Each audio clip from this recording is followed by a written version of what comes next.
Olá, sejam todos bem-vindos mais uma vez nesse nosso instante de estudos aqui no grupo de estudos Irmã Angélica. Estamos estudando o Livro dos Espíritos, o livro 2, Mundo Espírita ou dos Espíritos, e hoje começamos o capítulo 11 dos três reinos, os minerais e as plantas, os animais e o homem, e também sobre a metempsicose. Então, primeira parte, o primeiro tópico fala sobre os minerais e as plantas. E a pergunta número 585 diz assim: que pensais da divisão da natureza em três reinos, ou melhor, em duas classes, as dos seres orgânicos e dos inorgânicos? Segundo alguns, a espécie humana forma uma quarta classe. Qual dessas divisões é preferível? E a resposta diz assim: todas são boas, conforme o ponto de vista.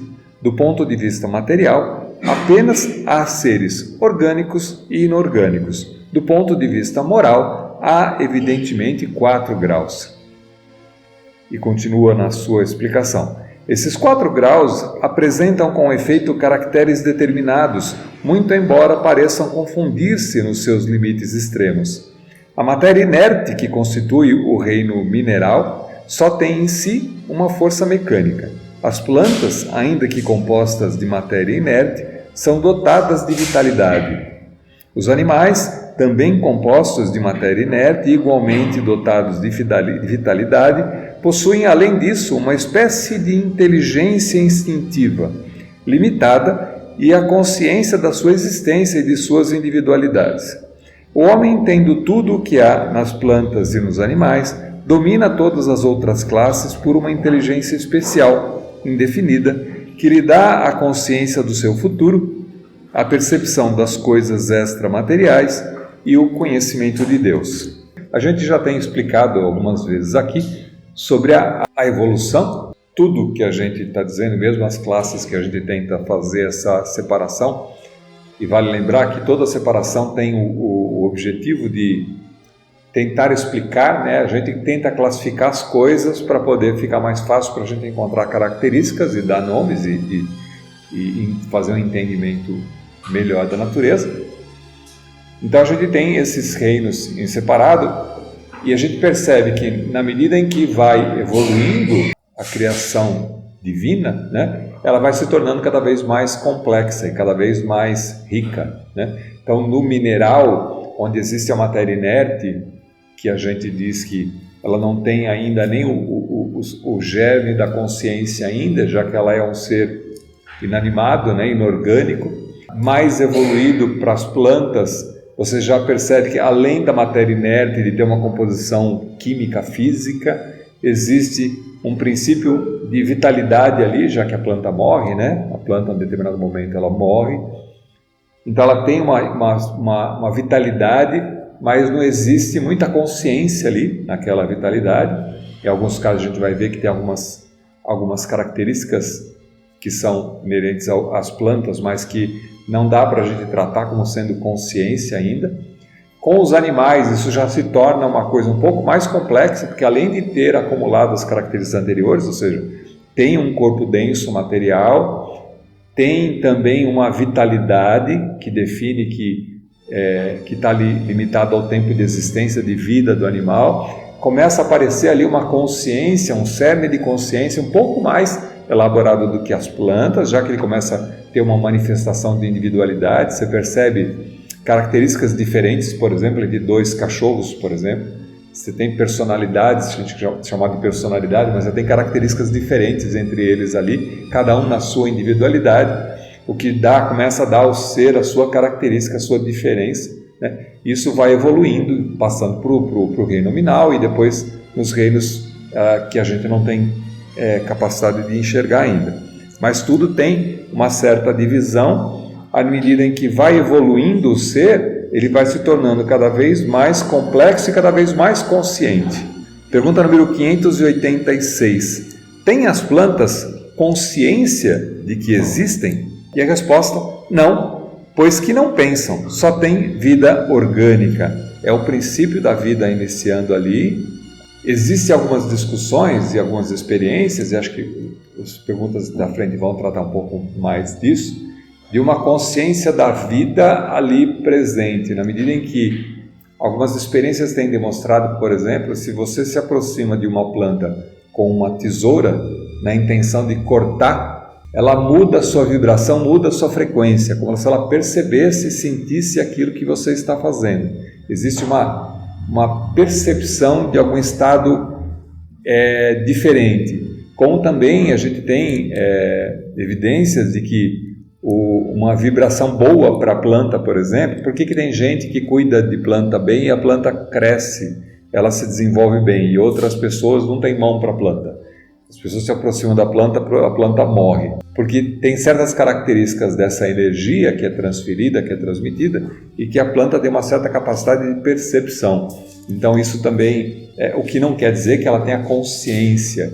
Ali está de uma forma muito inanimada ainda, de uma forma muito instintiva, muito caracterizada da natureza da sua existência, né? Diferente de quando vai acontecer, por exemplo, com os animais, que começa a aprofundar um pouco mais essas características. Pergunta número 587. Experimentam sensações, sofrem quando as mutilam? Nós estamos falando das plantas, né? Então, a resposta: recebem impressões físicas que atuam sobre a matéria, mas não têm percepções. Consequentemente, não têm sensação de dor, né? E a gente vai percebendo essa questão. Como eu falei que a planta percebe, sente a intenção e percebe essa mutação, não quer dizer necessariamente que ela esteja sentindo dor, mas ela tem a capacidade de perceber a energia que está sendo colocada ali, né? Isso a ciência tem evoluído e tem dado para a gente sinais. Pergunta número 588. Independe da vontade delas a força que as atrai umas às outras? A resposta: certo, porquanto não pensam. É uma força mecânica da matéria que atua sobre a matéria sem que elas possam a isso opor-se. Força que as atrai umas às outras. A gente sabe, e a agricultura trabalha muito isso, principalmente a agricultura orgânica, né? Que certos tipos de planta convivem bem com outros tipos de planta, porque existe ali um compartilhar de energias e de experiências. Por exemplo, muitas pragas são controladas colocando determinado tipo de planta para conviver com uma determinada planta que tem uma certa tendência a ter uma determinada praga. Então, uma faz sombra para a outra, porque uma gosta mais de sombra, outra é mais adequada para o sol. Então, todas essas características que fazem com que as plantas naturalmente elas não se procuram, porque elas não têm como sair do lugar, mas elas se desenvolvem melhor quando estão com um conjunto de plantas. Isso está na concepção do projeto daquela vida que está lá, né? Uma concepção divina e não uma concepção por consciência.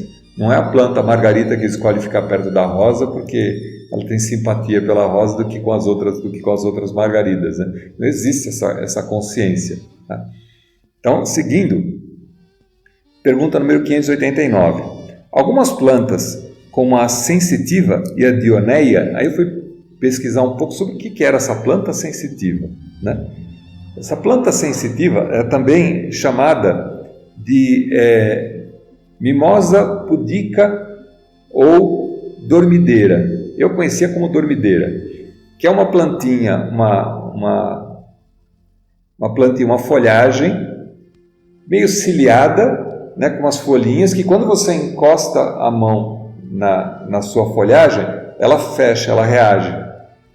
É bem interessante. Eu lembro que os meus filhos, isso tinha na casa da minha nona, e meus filhos, quando iam lá, adoravam ficar indo no jardim para ficar fazendo a planta fechar. Eu esperava a planta abrir lá e colocava o dedo de novo. Aí a planta percebia e fechava. Então essa é a sensitiva, né? Ou mimosa pudica ou dormideira. E a outra que ele fala, que é a dioneia é aquela planta carnívora que é a chamada papamoscas, que ela tem duas grandes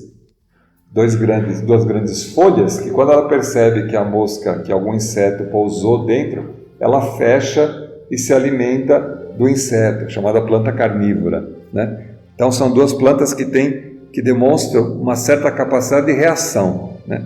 Então, diz assim: executam movimentos que denotam grande sensibilidade, em certos casos uma espécie de vontade, conforme se observa na segunda, cujos lóbulos apanham a mosca e que se coloca sobre ela para sugá-la, parecendo que urde uma armadilha com o fim de capturar e matar aquele inseto. São dotadas essas plantas da faculdade de pensar, têm vontade e formam uma classe intermediária entre a natureza vegetal e a natureza animal, constituem a transição de uma para outra, quer dizer, hoje estava falando de alguma espécie que é limítrofe, está quase no reino animal, ela deixou de ser ou está deixando de ser do reino vegetal. E a resposta: tudo na natureza é transição, por isso mesmo que uma coisa não se assemelha à outra, e no entanto, todas se prendem umas às outras. As plantas não pensam, por conseguinte carecem de vontade. Nem a ostra que se abre, nem os zoófilos pensam, têm apenas um instinto cego e natural. O organismo humano nos proporciona exemplo de movimentos análogos, sem participação da vontade, das funções digestivas e circulatórias. O piloro se contrai ao contato com certos corpos para lhes negar passagem. O mesmo provavelmente se dá na sensitiva, cujos movimentos de nenhum modo implicam a necessidade da percepção e ainda menos de vontade. E a explicação aqui está muito nessa característica, nessa capacidade da natureza. Primeiro que, como eu disse, a gente separa para poder estudar. Na natureza nada é separações muito rígidas. Não existe somente o branco e o preto, existem inúmeros tons de cinza entre o branco e o preto. Então a gente vai encontrar características que vão sendo mudando na medida em que o ser vai evoluindo e vai se tornando de maneira diferente. Os próprios animais, os minerais também são assim. Os minerais têm características diferentes. Se a gente comparar, por exemplo, um mineral de rocha com um mineral radioativo, já vai perceber que eles têm características muito diferentes, o que não quer dizer que eles não pertençam ainda a serem considerados como minerais, né? Então, tudo na natureza é uma gradação, é uma evolução constante, não existem grandes pulos, grandes mudanças de um ponto a outro, tudo vai gradativamente. Essas plantas em especial demonstram alguma complexidade, alguma capacidade um pouco mais avançada do que outras plantas, que têm menos capacidade de interação com o ambiente, mas isso é só um arranjo que a própria natureza estabeleceu, está no projeto daquele serzinho, para que ele pudesse se adaptar melhor no meio em que ele está. Então, sempre tem uma questão, essas capacidades sempre têm uma visão funcional, servem para alguma coisa, não estão lá simplesmente porque achou bonitinho fazer assim. Isso tem uma certa funcionalidade para que aquela planta viva daquela maneira, né? E dependa, por exemplo, como a planta papa-mosca que se alimenta de insetos, porque fatalmente ela está num ambiente e talvez o solo seja menos rico e tenha mais insetos. Isso fez com que ela gradativamente fosse se adaptando na natureza para poder ter a capacidade que ela tem. Seguindo, pergunta número 590. Não haverá nas plantas, como nos animais, um instinto de conservação que as induza a procurar o que lhes possa ser útil e evitar o que lhes possa ser nocivo? E a resposta: se quiserdes, uma espécie de instinto, dependendo isso da extensão que se dê ao significado da palavra. É, porém, um instinto puramente mecânico. Quando, nas operações químicas, observais que dois corpos se reúnem, que um ao outro convém, quer dizer, que há entre eles afinidade. Ora, isso não dás o nome de instinto. Quando a gente fala que o hidrogênio se combina com o oxigênio para se transformar em água, não dá para dizer que nem o hidrogênio nem o oxigênio tem instinto de ficar se procurando um ao outro para se transformar em água. Isso acontece, né? É uma lei mecânica, é uma lei da natureza que isso acontece. A gente viu que a capacidade das plantas de reação ao ambiente é muito pequena. Então, uma planta não pode decidir que esse solo é ruim e mudar daqui para lá, porque o solo de lá é mais agradável, ali tem mais sol do que aqui. O que acontece é que, mecanicamente, as plantas vão soltando as suas sementes, por exemplo, no caso das árvores, né? E que se esse solo não é muito bom, as sementes caindo em solos melhores vão fazer com que plantas aconteçam naquele solo de uma maneira melhor do que nesse solo que é mais prejudicado. A gente também tem a questão da própria seleção natural que vai acontecendo. Isso é muito utilizado, esse conhecimento é utilizado pelos homens, por exemplo, quando faz plantações. E tem até uma historinha interessante que acho que vale a pena contar e que isso exemplifica um pouco a utilização do homem dessas características.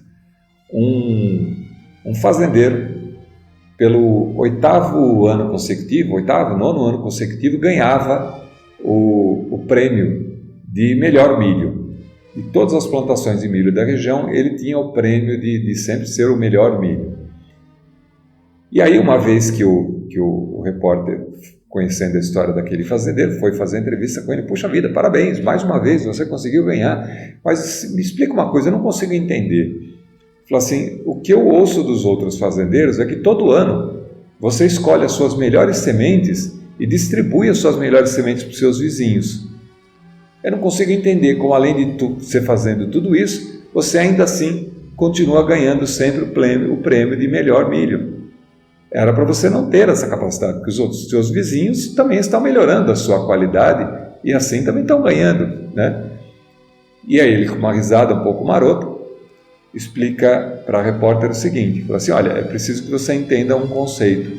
Fala assim: o milho, para crescer, ele precisa de polinização. Então, na medida em que eu distribuo as melhores sementes para os meus vizinhos também, né, estamos todos provendo melhores sementes e pólen que vão acabar sendo polinizados em toda a região fica beneficiada por conta disso.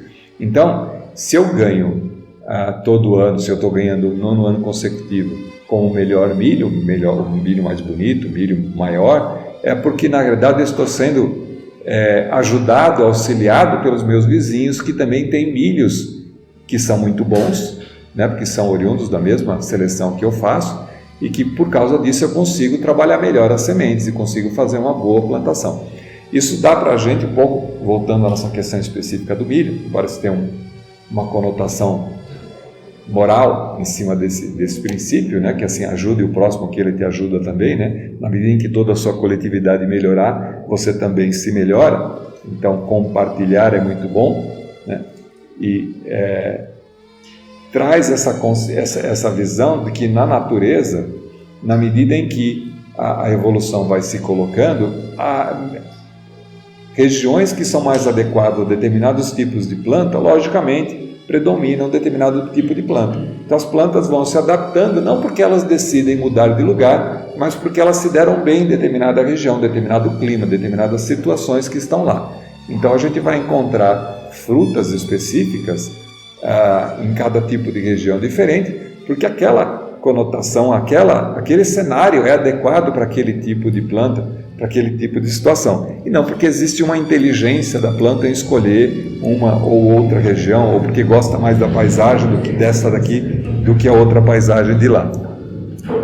Pergunta número 591 diz assim: nos mundos superiores, as plantas são de natureza mais perfeita como os outros seres?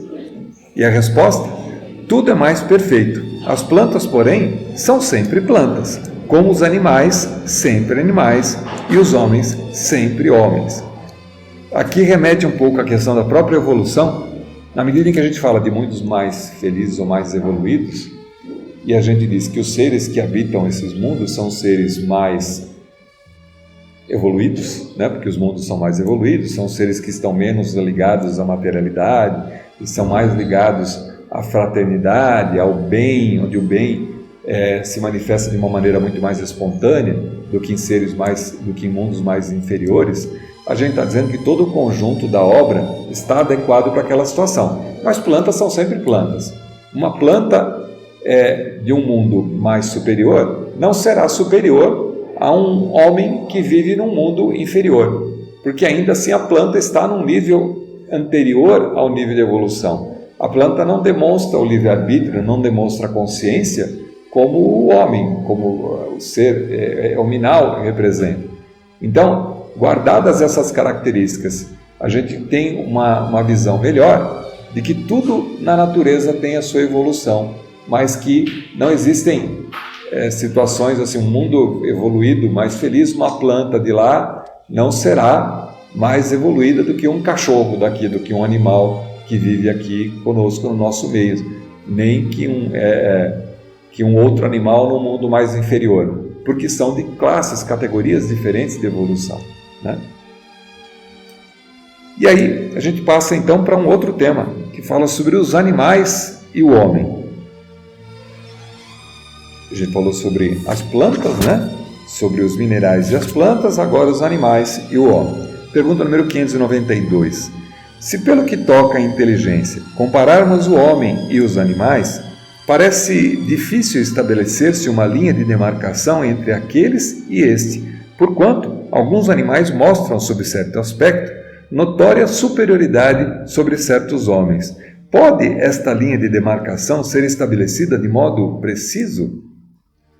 Aqui remete ao seguinte pensamento, né? Que alguns animais parecem ser mais inteligentes que alguns homens e parecem se comportar de uma maneira muito melhor do que alguns homens. Isso é bastante interessante para esclarecer alguns aspectos sobre a evolução que a gente vai conversar.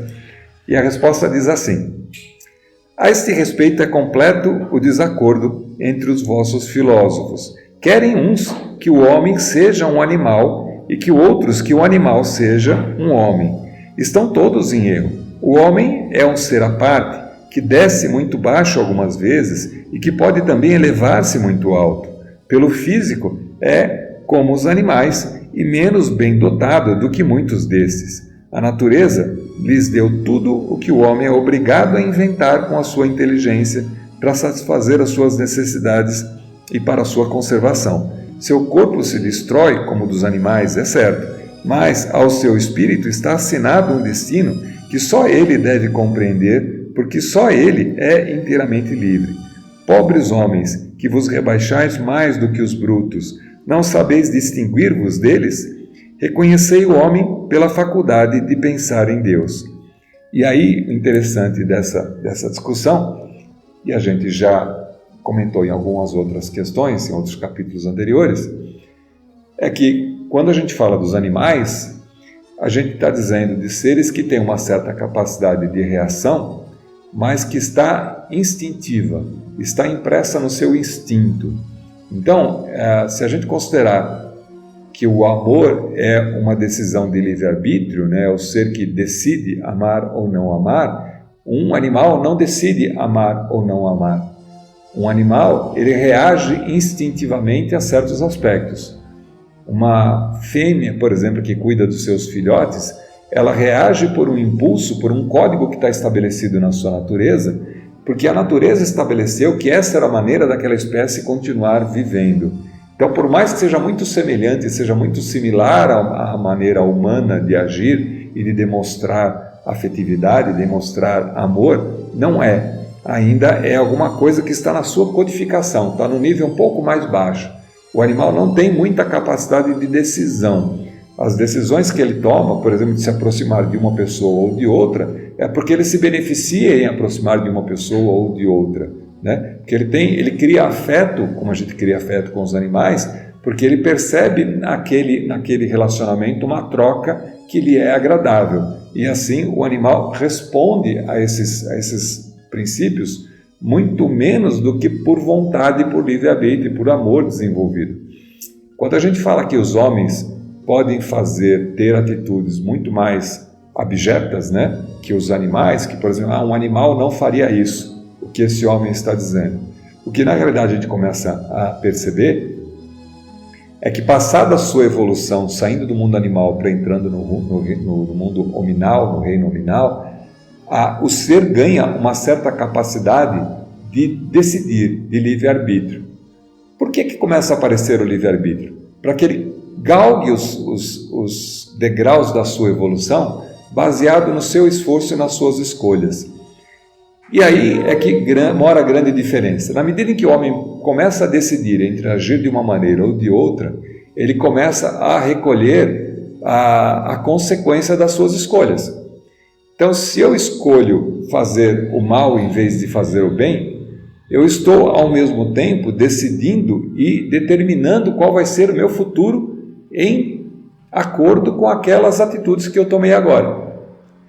Com o reino animal, isso não se estabelece dessa maneira porque existe uma codificação ali genética naquele ser, naquela característica específica, que faz com que ele reaja daquela determinada maneira. E aí, então, não existe o benefício da escolha, não existe o benefício da decisão. Ele é levado de uma vida a outra num processo evolutivo cada vez mais complexo.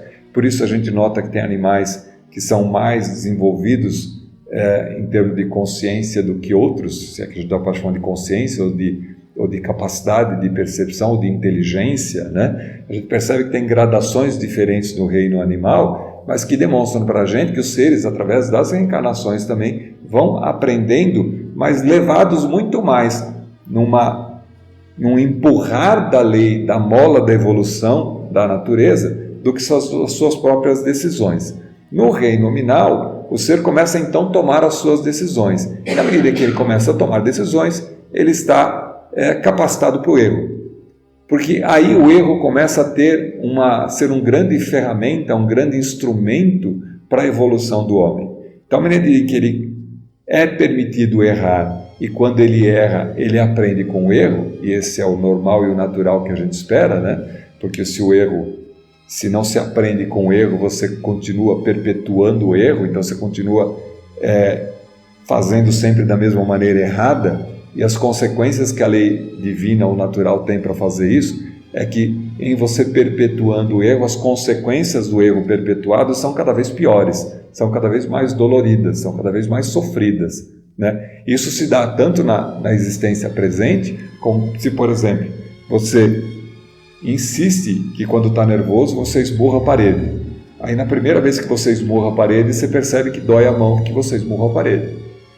Se você não se der conta disso e ficar nervoso de novo, esmurrar a mesma mão, a mesma parede, o estrago que vai fazer na tua mão vai ser muito pior do que a primeira vez. Consequentemente, a dor também é muito pior.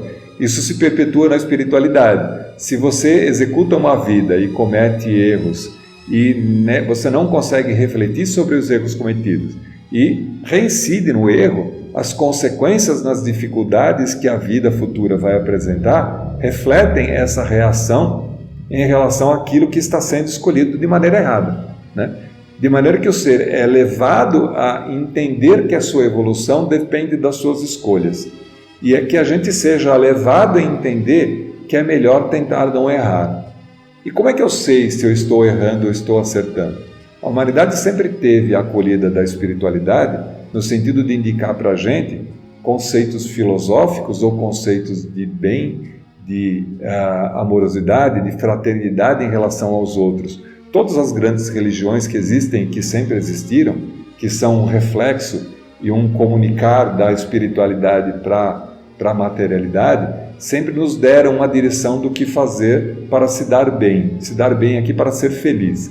A gente insiste muitas vezes em agir de uma maneira que está incoerente, segundo algumas ordens filosóficas, algumas religiões, achando que nós somos mais espertos, que a gente, na verdade, merece ser mais feliz do que ou que se você ficar seguindo essas leis religiosas, você está perdendo tempo e você está fazendo papel de bobo, porque outros podem ter benefícios que você não tem.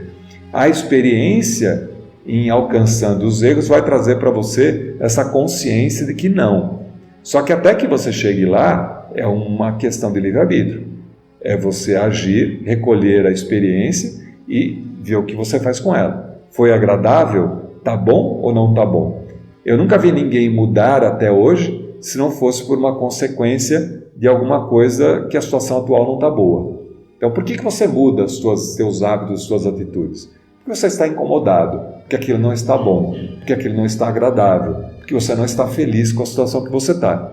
Essa reflexão de tentar mudar para sair da região de incômodo que você está, traz um tentar de maneira diferente.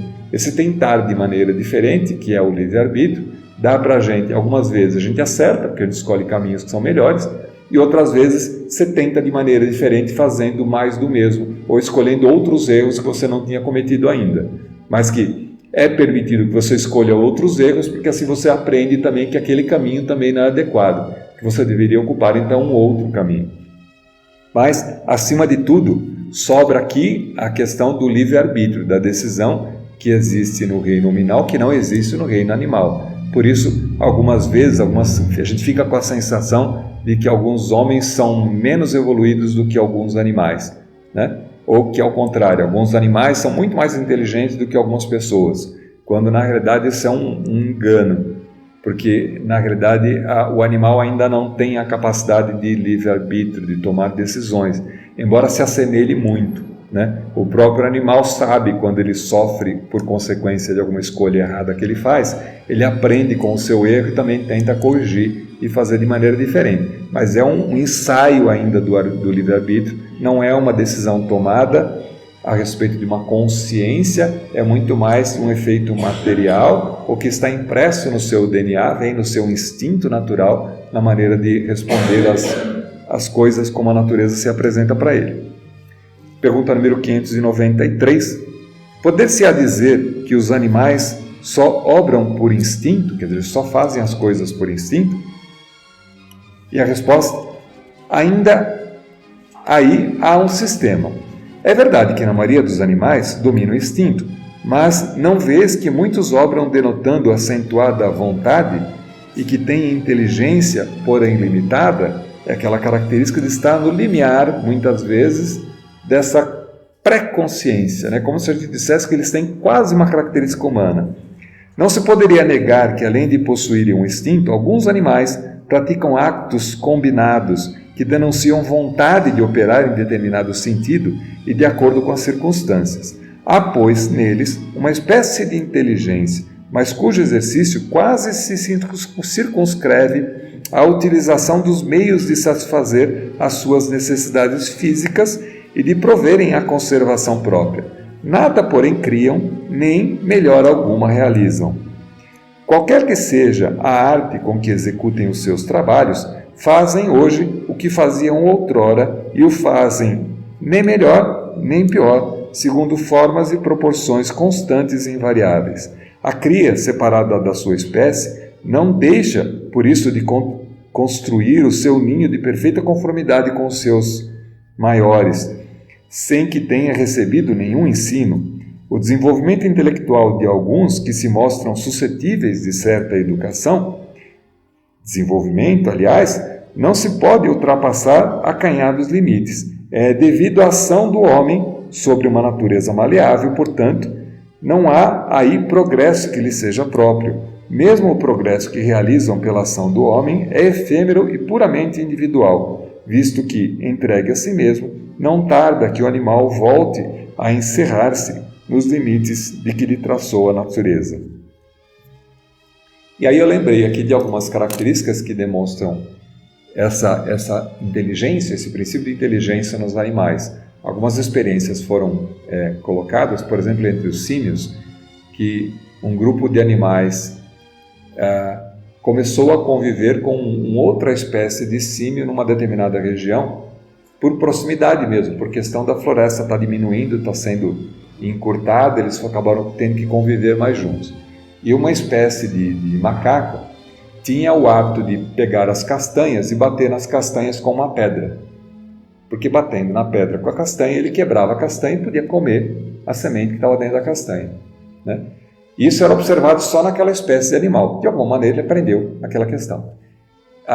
Com a diminuição do espaço, alguns símios começaram a observar talvez essa situação e começou uma outra espécie de símio também a aprender esse princípio e começaram a utilizar aquela mesma ferramenta, a pedra, para poder quebrar a castanha e tirar de lá de dentro o fruto. Então, o que significa que existe uma forma de aprendizado que denotaria uma certa inteligência, né? Mas que é muito tacanha, muito limitada, é muito restrita ainda. Não existem grandes... Não é porque o macaco vai ver o homem construindo uma casa cortando madeira, fazendo, montando tudo, que ele vai ser capaz de montar uma casa de madeira. Assim, não dá. Muito embora ele possa, eventualmente, até repetir, fazendo algum tipo de cabana com folhas, alguma coisa desse tipo. O que denota uma pré-inteligência, uma certa capacidade de adaptação, porque a natureza vive da adaptação, né? A natureza evolui por conta da adaptação. As espécies que convivem hoje conosco são diferentes das espécies que existiam atrás. Muitas espécies extinguiram por não se adaptarem ao ambiente mudando, e outras espécies foram se modificando. Charles Darwin era perito em fazer isso e mostrar por que, por exemplo, algumas características de pássaros na ilha de Galápagos agiam de maneira diferente do que o seu mesmo similar em outros lugares, porque a situação era diferente. Então a adaptação se dá muito por conta do ambiente, da força motriz, que é a preservação da sua integridade, a lei da conservação. Pergunta número 594. Tem os animais alguma linguagem? E a resposta: se vos referis a uma linguagem formada por sílabas e palavras, não. Meio, porém, de se comunicarem entre si, tem.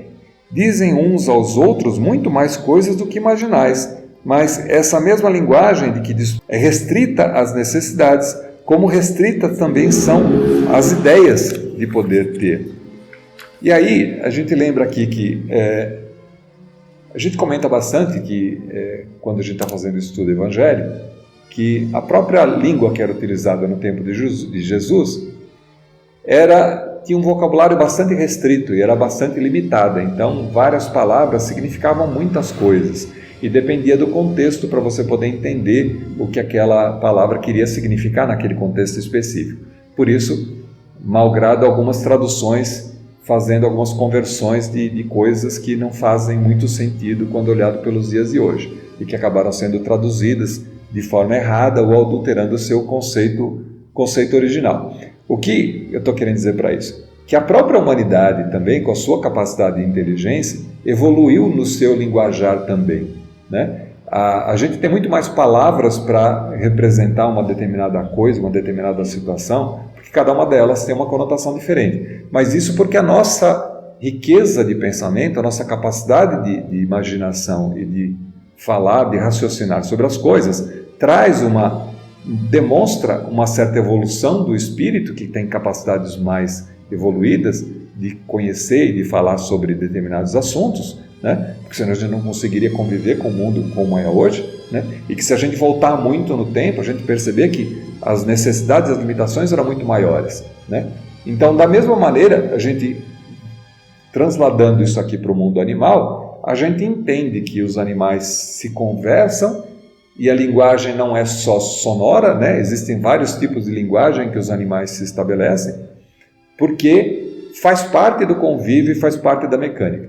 Por exemplo, lembrei de uma situação, na savana, muitas vezes na África, o bando de gazelas e de antílopes fica normalmente muito próximo da própria região onde estão os leões. Os leões e os filhotes ficam tudo ali. E como é que eles convivem muito perto assim, sem que, né, você está falando do predador e da presa, como é que isso convive, né? Porque, na realidade, existe uma linguagem entre os antílopes, entre as gazelas, entre as zebras, por exemplo, de que, enquanto todas as outras estão comendo, né, estão pastando, algumas que estão mais próximos da borda estão mais atentas. E quando percebem que algum sinal de movimentação dos felinos é ameaçador, dão sinais, até um próprio olhar diferente, uma postura diferente, estabelece para todo o conjunto que, opa, agora é hora do perigo, porque agora eles vão jantar. Então vamos correr, porque agora o negócio vai pegar.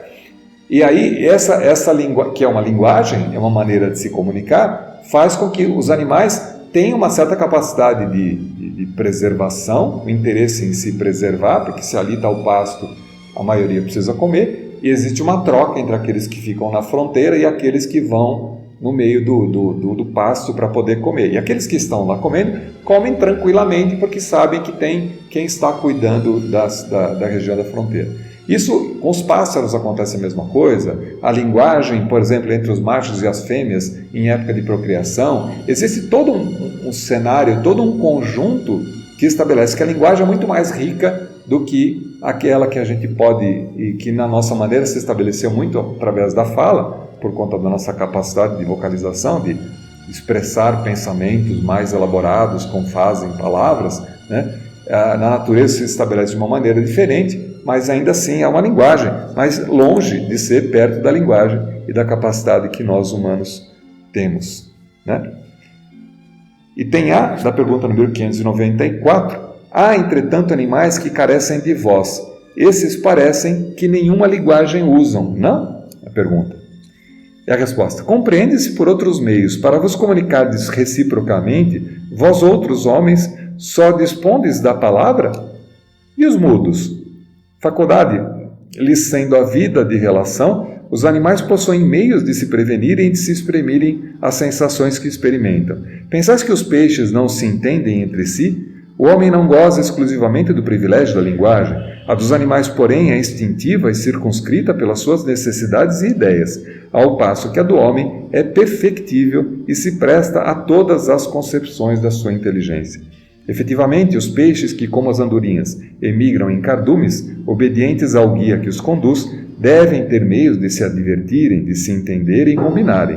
É possível que disponham de uma vista mais penetrante e esta lhes permita perceber os sinais que mutuamente façam. Pode ser também que tenham na água um veículo próprio para a transmissão das suas vibrações, como quer que seja. O que é incontestável é que lhes não falecem meios de se entenderem, do mesmo modo que todos os animais carentes de voz e que, não obstante, trabalham em comum. Diante disto, que admiração pode causar que os espíritos entre si se comuniquem sem o auxílio da palavra articulada?